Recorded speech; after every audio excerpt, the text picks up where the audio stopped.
अब बेटा यहाँ पे आप अगला ध्यान दीजिए कि यहाँ पे कह रहा है कि facial and meridional isomerism will be shown by. तो यहाँ पे जब भी आप ध्यान दीजिएगा, जब फेशियल और मेरिडियनल की बात होगी, एफएम की बात होगी, तो इनके नंबर क्या होने चाहिए, सेम होने चाहिए। और सेम कैसे होने चाहिए, A3 B3 ऐसे अगर पोजीशन है तो क्या होगा, ये इनमें क्या होगा कि जो फेशियल और मेरिडियनल आइसोमेरिज्म होगा वो क्या होगा, सेम होगा। तो यहां से कौन सा ऑप्शन सही हो जाएगा बेटा, फर्स्ट वन। अब चलते हैं बेटा नेक्स्ट क्वेश्चन पे। नेक्स्ट क्वेश्चन हमारा क्या है कि which one has highest molar conductivity. Molar conductivity किसके पास होता है, जिसके पास क्या होगा, स्ट्रॉन्ग नेचर होगा। और स्ट्रॉन्ग नेचर सबसे ज्यादा किसके पास होता है, साइनाइड के पास। आपने पढ़ा होगा strong ligand and week ligand. तो साइनाइड क्या होता है, स्ट्रॉन्ग लिगेंड होता है। तो इस समय क्या होगा कि इनका जो मोलर कंडक्टिविटी होगा वो सबसे अधिक होगा। इसके बाद बेटा चलते हैं नेक्स्ट क्वेश्चन पे। हमारा जो नेक्स्ट क्वेश्चन है कि which one will show optical isomerism. इनमें से कौन ऐसा है जो ऑप्टिकल आइसोमेरिज्म शो कराएगा। तो ध्यान देना बेटा कि सिस एंड ट्रांस ये दोनों ऑप्टिकल आइसोमेरिज्म शो कराते हैं, सिस और ट्रांस। लेकिन बेटा जैसे ही क्या होता है कि आउटसाइड कोई दे देता है तब ये ऑप्टिकल नहीं शो करा पाते। तो यहाँ पे एक्सटर्नल एक्सटर्नल एक्सटर्नल है, तो ये तीनों क्या करेंगे, ऑप्टिकल आइसोमेरिज्म नहीं शो करेंगे। यहाँ पे कौन सा ऑप्शन बचेगा, तब हमारा फर्स्ट वन होगा। लेकिन दिमाग में आपको बैठाना है बेटा कि सिस और ट्रांस की अगर बात हो रही है तो ये ऑप्टिकल आइसोमेरिज्म शो करेगा। इसके बाद बेटा हम नेक्स्ट क्या बात करते हैं। नेक्स्ट क्वेश्चन हमारा क्या है कि the pair having the same magnetic moment is. इन ऐसा पेयर जिसके पास क्या हो, सेम मैग्नेटिक मोमेंट हो। तो सेम मैग्नेटिक मोमेंट कैसे आप डिफाइन करेंगे, तो यहां पे आपको ध्यान क्या देना है कि अगर आप ऐसे देखिए कि किनके पास अनपेयर्ड इलेक्ट्रॉन कितने हैं और उनका मैग्नेटिक मोमेंट क्या है। सीआर का एटॉमिक नंबर क्या होता है, 24। इनके पास क्या होता है, अनपेयर्ड इलेक्ट्रॉन कितने होते हैं, 4। एमएन का क्या होता है, एटॉमिक नंबर 5। इनके पास अनपेयर्ड इलेक्ट्रॉन 5। Fe कितना होता है, 26। और अनपेयर्ड इलेक्ट्रॉन कितने होते हैं, 4। और सीओ के पास क्या होता है, 27। अनपेयर्ड इलेक्ट्रॉन कितने होते हैं, 2 नहीं सॉरी 3। अनपेयर्ड इलेक्ट्रॉन कितने होते हैं, 3 होते हैं। अब यहां पे आपसे कहा यह जा रहा है कि किनके पास क्या है, मैग्नेटिक मोमेंट इक्वल है, यानी जिनके पास जो अनपेयर्ड इलेक्ट्रॉन होंगे वो क्या हो, सेम हो। तो आप देखिए Fe और Cr ये दो ऐसे हैं जिनके पास अनपेयर्ड इलेक्ट्रॉन कितने हैं, 4 है। तो यहां पे क्या है, Cr एंड CO, तो ये तो नहीं होना है। Cr एंड Fe ये अभी सही है भाई। Mn एंड Cr ये नहीं हो सकता। CO एंड Fe ये नहीं हो सकता। तो यहां पे हमारा कौन सा ऑप्शन सही होगा, सेकेंड वन कि Cr H2O 6 2+ and Fe H2O 6 2+। ये बात क्लियर हो गई। अब इसके बाद चलते हैं बेटा नेक्स्ट क्वेश्चन पे। नेक्स्ट क्वेश्चन हमारा क्या है कि on treatment of 100 ml of 0.1 molar COCl3 dot 6H2O with excess of AgNO3 1.2 into 10^22 ions are precipitated.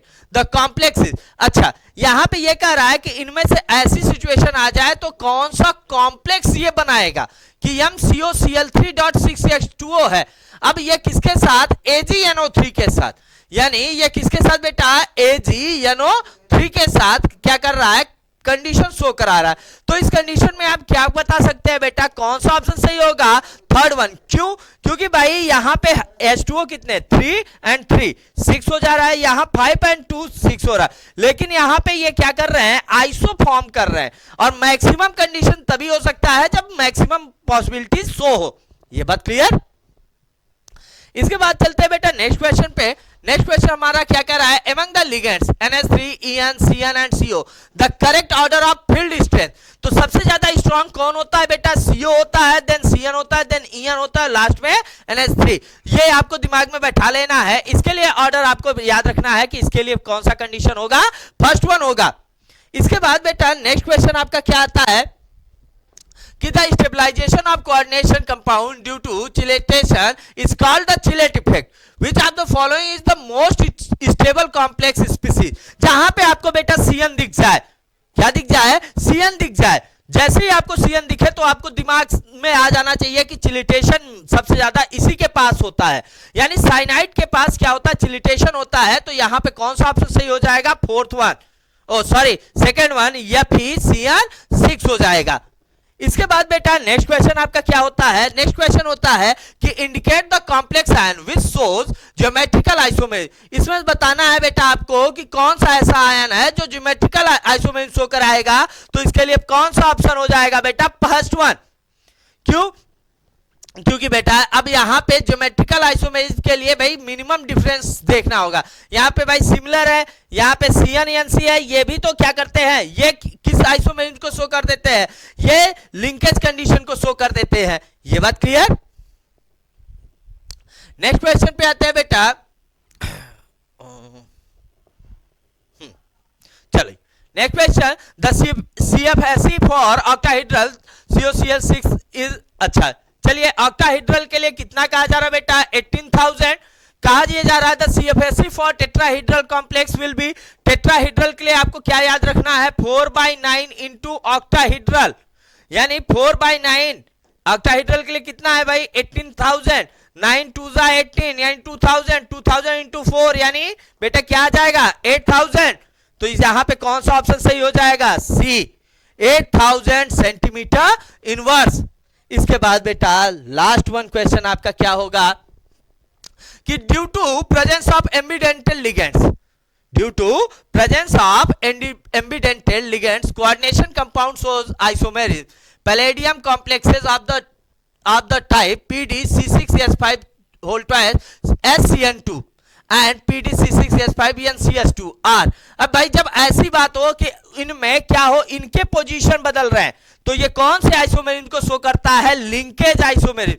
यानी ये कौन सा आइसोमेरिज्म है बेटा, लिंकेज आइसोमेरिज्म। ये बात क्लियर हो गई?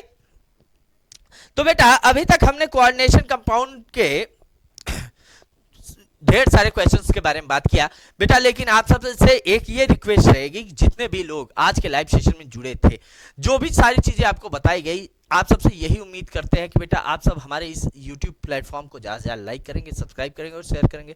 चलिए मिलते हैं आपसे नेक्स्ट वीडियो में, तब तक के लिए धन्यवाद। जय हिंद, जय भारत।